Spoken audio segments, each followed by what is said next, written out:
The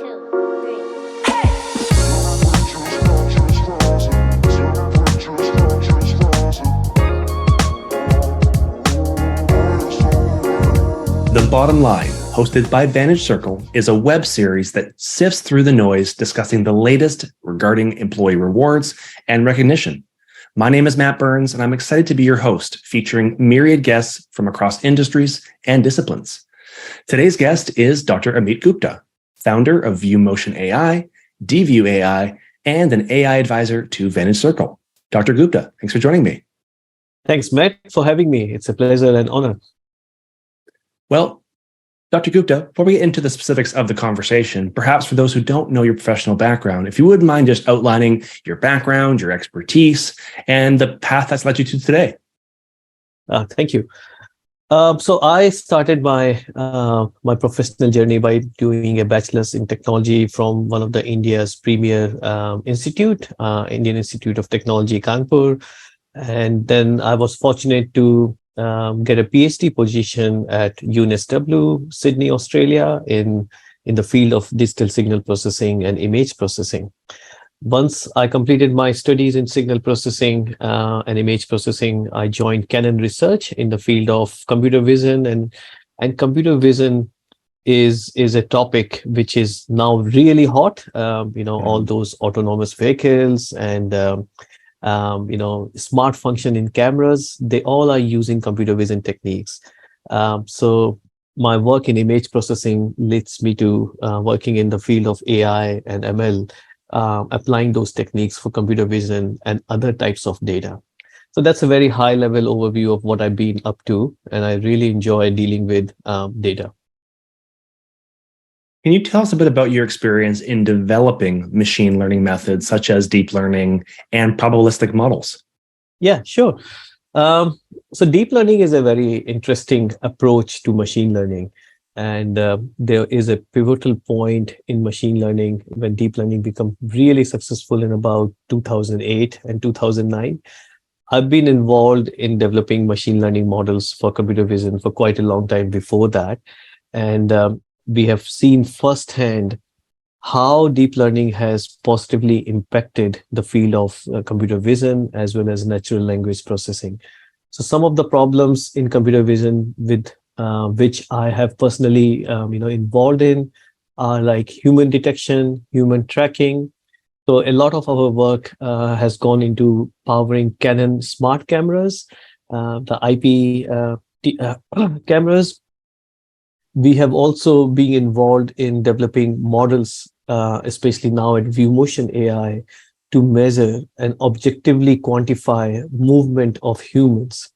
So what we say, if you can't measure something, you can't manage it properly. So if I can measure, how you are moving, and the current movement in which we are focusing are running and walking and other aspects of specifically your movement, then the ecosystem of an athlete like coaches, physiotherapists, and other experts who work with an athlete in a team, they can come up with bespoke training regime and rehabilitation for their athletes to maximize their performance. So that is my experience being in, how do you objectify, what the computers are seeing through computer vision algorithms. Well, it provides both the capacity for scale, but to your point, also personalization, which in today's era is absolutely essential. And by using the information that you're able to collect through computer vision, you're obviously able to collect a lot of data that's really impactful. Maybe talk to me a bit about some of the data insights you're able to collect through computer vision, and then how do practitioners or organizations, or even just the individuals themselves, apply that data to enhance the process? Yeah, it's such a great question. So let me take a few examples where computer vision is really, really useful. So one example, and I've worked through that, is crowd management. So imagine, let's say there's an activity going on where the public, infrastructure management team is very important in knowing the flow of the crowd. So through computer vision techniques, you can identify in real time how the crowd is distributed in different parts of the area. And based on that real-time awareness, the team can optimize the use of people, the use of services to manage the crowd properly. So that is a very, very good example of using computer vision machine learning to get a real-time contextual awareness. Another example, which I'll take, specifically from my company, VueMotion AI, when we look at an athlete, we look at techniques, how an athlete is actually running in different styles of running. So, for example, if an athlete is just starting to run from a dead start, which we call acceleration, we want to see how quickly they're generating the forces to move proper. How good is their pose model in terms of running? And the coaches use this data to ensure that their technique is correct. So, so that's where our data brings objectification of coaching, and as you mentioned previously, really bespoke training regime for these athletes. So Makes a lot of sense. and to give you an example, for a 20-meter run, we generate 18 metrics, which include your instantaneous speed, your ground contact time, your flight time, the key angles your body is making when you're actually running. One of my co-founder, who is a domain expert, Ryan Talbot, he has come with his own method of representing your one cycle of running into 6 digital stages. So once we can objectify these stages, we can identify which particular stage require, some changes so that you can run faster and more efficient. You can avoid getting injured when you are actually running.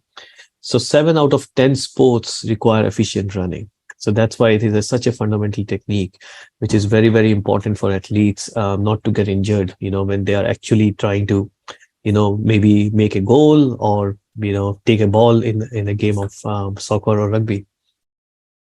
It makes a lot of sense, like I was saying. And I think you're talking about what is bringing science to traditional sport, whether that's obviously in a more casual context, but absolutely applications in professional sports where the amount of money being invested into those industries is only growing by the day.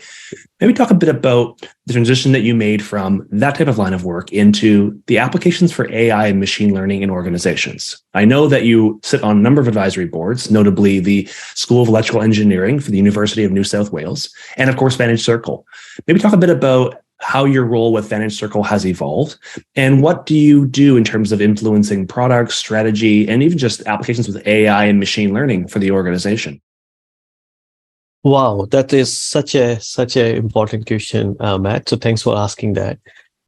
Vantage Circle is involved in a very, very important aspect of human life. So if you see around, about 90% or more of us are actually employees. I've been an employee for about 20 years.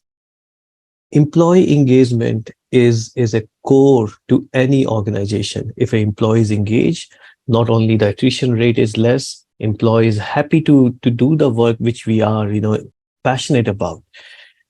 I have, experienced, both aspects of positive and negative employee engagement, directly and indirectly. So that's why I'm very passionate about this topic. And when I saw Vantage Circle is actually trying to build an objective way of managing employee engagement, I was really inspired and said, look, this is such a great area to be focused in.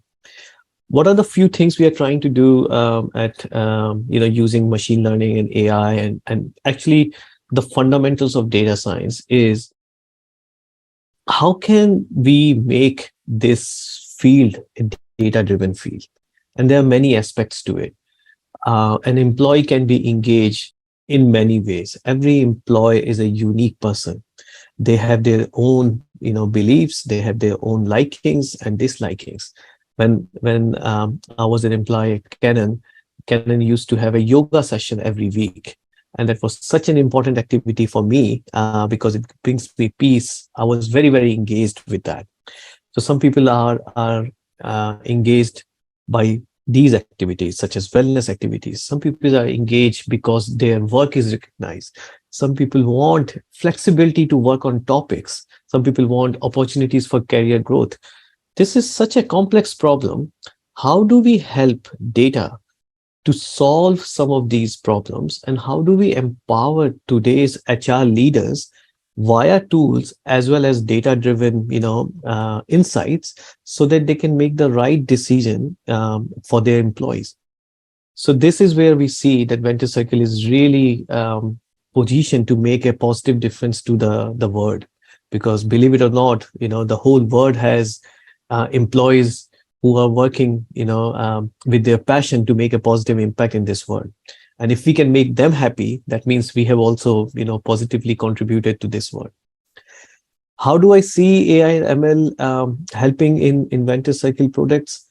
One of the idea is, how do we reward an employee? What should be the frequency of reward? How much should be the amount? Should it be a monetary reward? Should it be a non-monetary reward? And how do we come up with ways that this policy is actually suited to each organization based on their own values and their own culture? Because no two organizations are the same. Every organization is unique and they have their unique culture. So that's where our data-driven approach will empower HR leaders to come up with a solution which is an ideal and optimal solution for their own organization. Now, I understand everything you just said there, but I'm mindful of the fact that many members of our audience may not be aware of the intricacies of AI and machine learning. And I think you've hit on a really key point. We've talked about earlier how AI and machine learning provide both the macro analysis of large sums of data to find trends, to be able to inform decisions and activities. And then the AI specifically allows, with a level of artificial intelligence, a lot more precision around analysis of the data, whether that is to draw further insights and to draw further actions from that. Before we go deeper into the science, if you wouldn't mind just spending a minute or two defining what artificial intelligence is and what machine learning is, then we can dive really deep into the technology. Yeah, sure. I think it's an important question, really important one. So, okay, let me start with AI first. So AI, as the acronym stands for, is for artificial intelligence. The term was coined by, I think, John McCarthy, if I remember the name correctly, in about 1955. So they said, look, let's do a project for man and AI.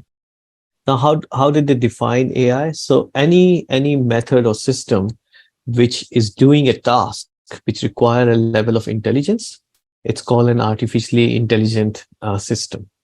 And in this definition, generally, we relate the task which can be done by a human. So it requires some intelligence. That's where, the system which is performing the same task as only a human can do is an artificial intelligence. Now, there are two different ways of coming up with these systems for artificial intelligence. So one is a rule-based system. So if you remember, maybe about 15 years ago, there were very complex chess programs which can actually, beat a human grandmaster in chess.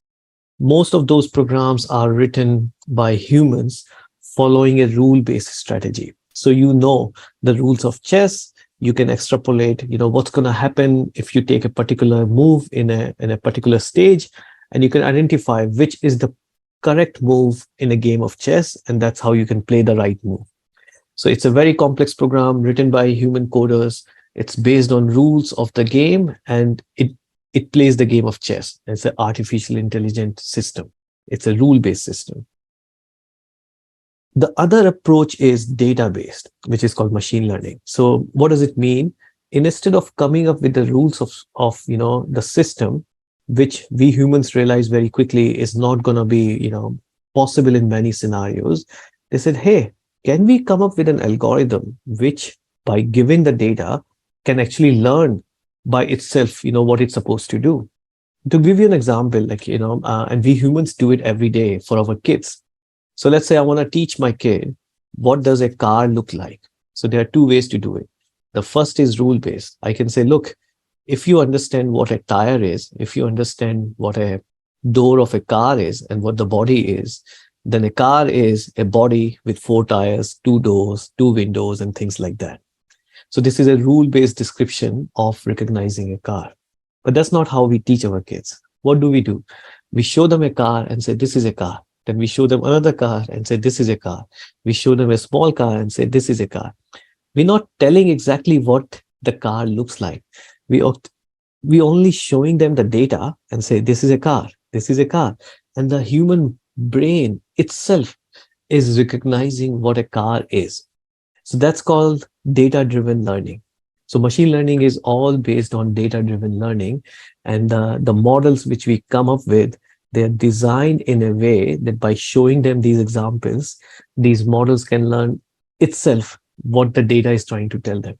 So that is a machine learning based artificial intelligence.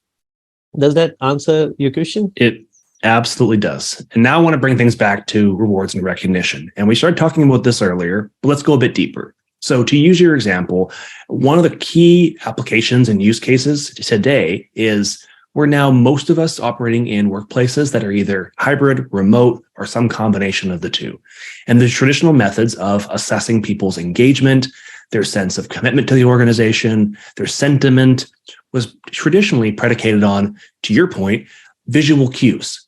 I see that Dr. Gupta is having a hard day today. Maybe doesn't have the same energy he usually does. So I'm going to check in and see how he's doing. However, more challenging when I live in Canada and you live in India, or I live in Germany and you live in Indonesia, the visual cues may not translate over a Zoom call. Yeah. They may not permeate through a text message or a Teams message or a Slack message. So the applications for AI machine learning become incredibly important when we talk about assessing, to your point, a specificity of analysis when it comes to individual pieces. Yeah. But we've also talked about the ability to assess in the macro context. We look at large sums of data, how an organization's sentiment is happening. So you may have gone through a major transition, maybe an acquisition of another company or a corporate restructuring, or there could be an earnings release statement that's come out financially, and you're able to assess the organization and its employees' sentiment around this. Maybe talk a bit about how AI and machine learning can affect positive change and how it can affect real meaningful results when it comes to employee rewards and recognition. Wow, this is the holy grail, isn't it? It is. It's as you said, let me take a second here, and it's such an important question. Rewards and recognition and employee engagement is a multidimensional problem. Yes. So how do you identify that? What are the right metrics to measure the engagement? And as you said, visual cue is one measure by which we can see whether the person is currently engaged at the time in an activity. We also want to take into long-term views on engagement. Let's say a monthly view. How is the person performing? Let's say, look at his interaction in other ways within the organization. And the most important thing is coming up with the right way of measuring these activities, which should be, privacy aware. You don't wanna go into reading everything of what the person is doing, but you still want to understand, is the person feeling okay? And visual cues is one of the very important aspects. You want to understand in terms of the productivity. You want to understand in terms of his person interaction in his environment within the workplace, whether has anything changed.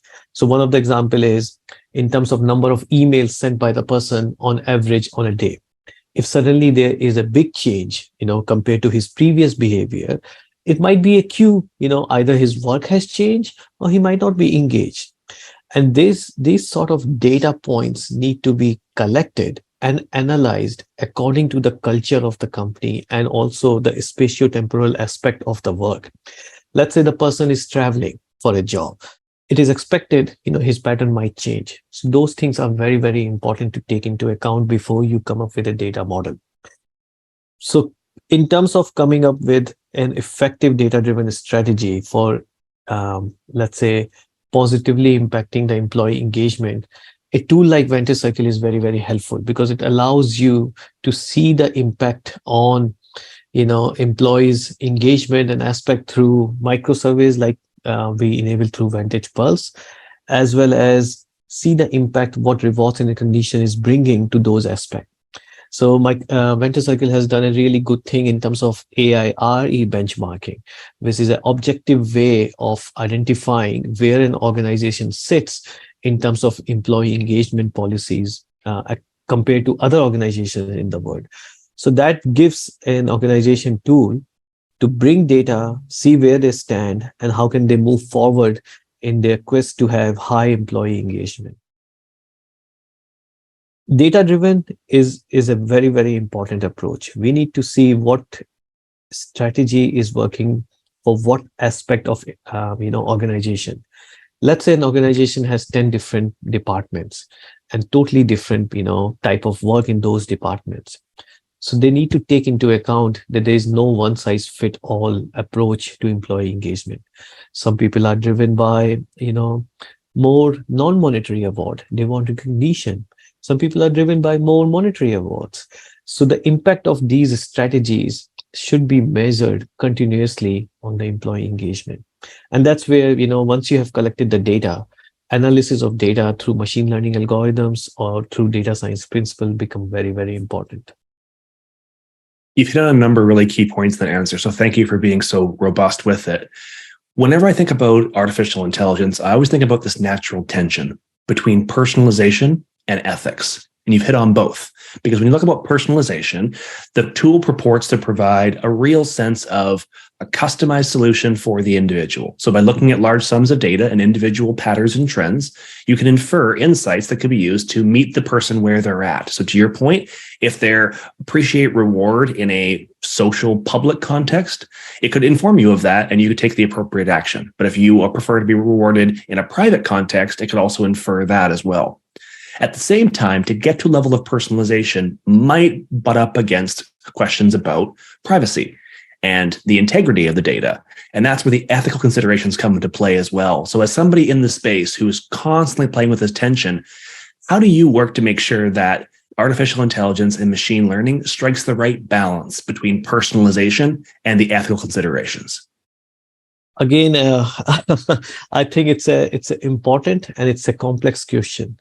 I won't say that I have all the answers, but I must say that this is a question which every organization who is trying to bring AI, and a company like Vantage Circle, which is using AI, machine learning and data, should consider to get an informed position on these topics.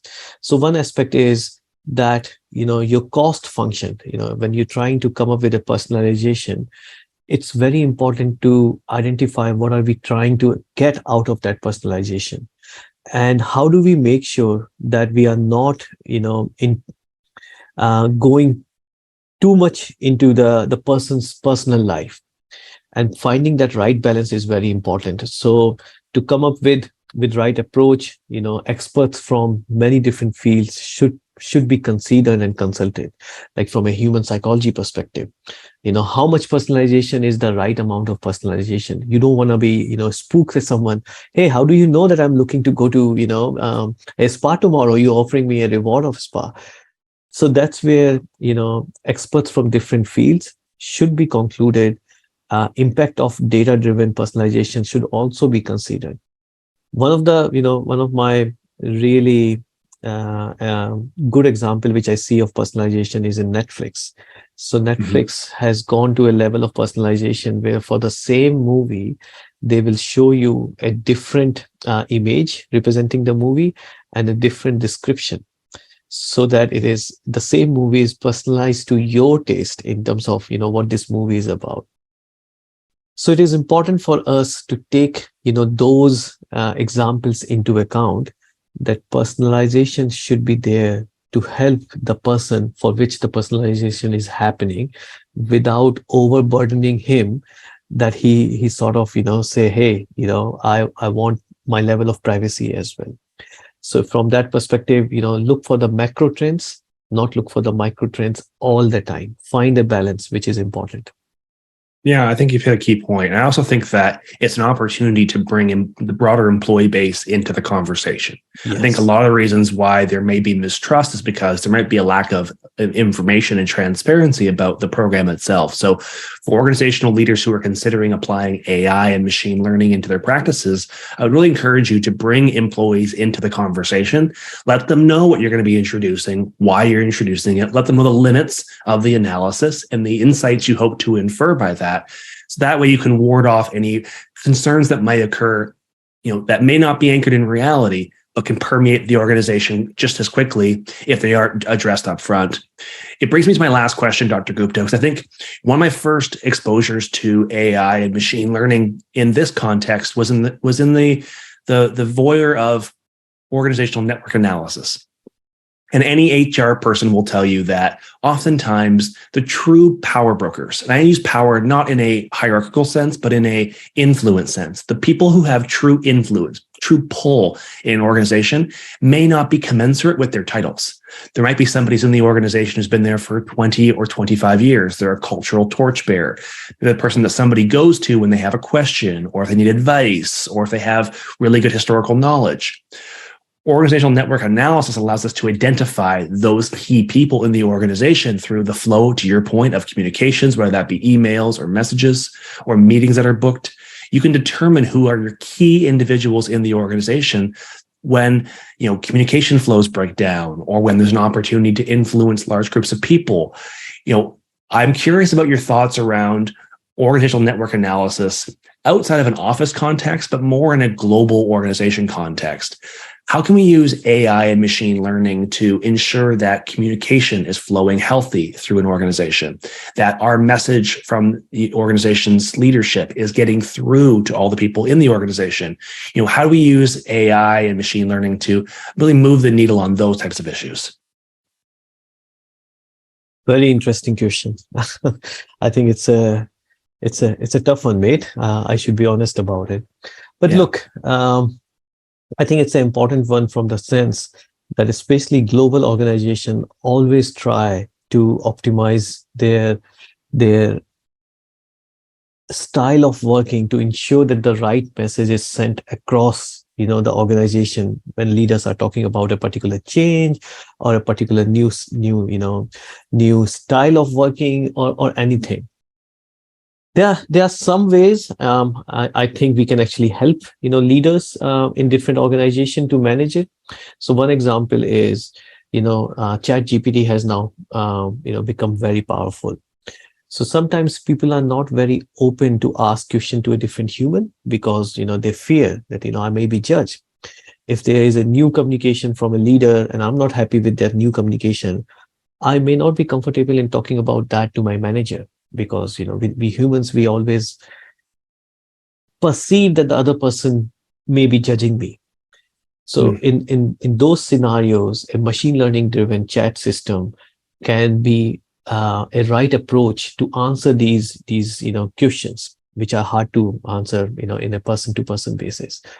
By analyzing the type of question being asked, the organization can make a sense whether the message is sent across is actually working or not. So imagine, let's say there's immediately a new policy that everybody has to come to office, 3 days a week, which has recently happened in some organization.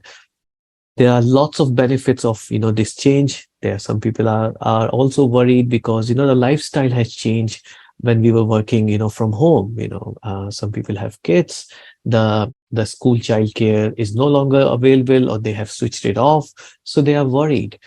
Let's say if a new policy like this has been instrumented and organization is interested in asking how the people are going to perceive this new change, direct implicit methods of polling is always good, but an automatic method of answering questions around this policy, an anonymized method of asking questions and giving feedback about these policies are different ways of collecting data, whether the communication is happening openly or not. And based on these different data points, an organization can make sense. So for example, in Vantage Circle, coming back to your example of finding the hot points where people always go and ask questions, they've been, the flag bearer in the culture, they are always helpful. I personally find, non-monetary award mechanism very, very powerful. So if I have a way to say thank you to someone who has helped me by answering my question, and that's the person I always go to, if I have a mechanism where I can, recognize that person, I'll use it. And suddenly you will say that that person is getting a lot of thanks from a lot of people, because he's so popular, he or she is so popular. So those signals will automatically bring that person out in the data pool. They say, look, this guy is helping everyone. He's a flag bearer in the culture where we want people to support each other to the best of their capabilities. So these are some of the mechanisms where tool can help, first of all, uncovering the data, recording the data, and then, these machine learning algorithms should be used to make sense out of the data. So there's one very famous saying that data does not lie. What I also want to say, that data does not speak by itself. You need, a right amount of knowledge and experience and algorithms to get the right meaning out of the data. It's a double-edged sword. There is a very interesting story which we commonly used making sense out of data. I think it's a World War II. There were a lot of planes going to fight. I don't remember which country, and they decided to analyze the outer layer of the planes to make a decision which part of the plane should be reinforced to limit the casualties. And they saw a lot of bullet holes on the side of the planes. They said, okay, from the data we can see there is a lot of attack on the side of the planes, so we should reinforce the side. But then somebody said, but what about the planes who didn't make it back? Maybe they were attacked in the front and they died. So maybe it's not the side, but the front which should be reinforced. So that's where it is very, very important to have the right amount of skills, right expertise, and right tools which help you, on this data-driven journey to make employee engagement, reward, and recognition very, very effective in your organization. You're right. Because data, while being an objective measure of something, when you apply subjective analysis, the data can be used in different ways. I think it's important. I also would mention that a lot of times we talk about data as a reactionary tool. The beautiful thing around AI and machine learning is that when done right, you actually can use data as a predictive indices. So you can intervene on things like regrettable attrition. And if you find out that somebody might be struggling or being more disengaged at work, you can intervene and say, hey, how can I support you better? What can we do? What support do you need from the organization, from me as your leader?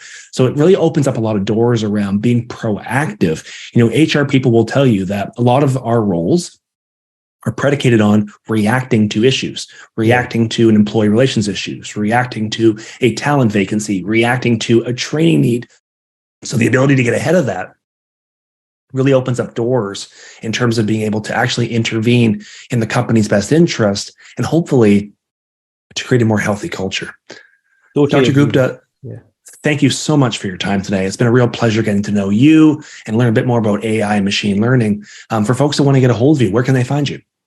You can find me on LinkedIn. I'm connected to Vantage Circle as well. My email address is on Vantage Circle webpage. And just search Amit Gupta Vantage Circle, and hopefully you will get to know where I'm based in Sydney. If you see yourself in Sydney, please reach out and we should, grab a cup of coffee and talk about all these important things. Look forward to it. Take care. We'll talk soon. Thanks, mate.